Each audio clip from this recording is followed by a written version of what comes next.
كثيرا طيبا মুবারাকান ফি লাখ কোটি দুরূদ সালাম বিশ্বের মানবতার মুক্তির দূত সাইয়্যিদুল মুরসালিন খাতামুন নবিয়্যিন শাফিউল আম্বিয়া মুহাম্মাদুর রাসূলুল্লাহ সাল্লাল্লাহু আলাইহি ওয়াসাল্লাম।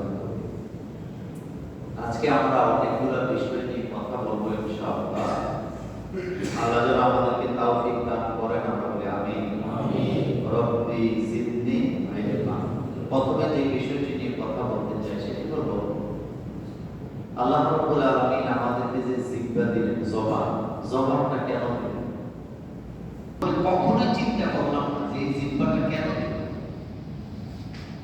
জিহ্বা আছে কিন্তু কথা বলতে পারে না, এরকমের লোক আমাদের দেশে সমাজে আছে না? তাদেরকে কি বলে? বোবা বলে। কি বলে? তো তার তো জিহ্বা আছে কিন্তু কথা বলতে পারে না। একটাই কারণ, তাকে কথা বলার ক্ষমতা কে দেয় নাই? আর আমার আপনার জিহ্বা আছে, কথা বলতে পারতেছে। তো একটা লোকের জিহ্বা নাই,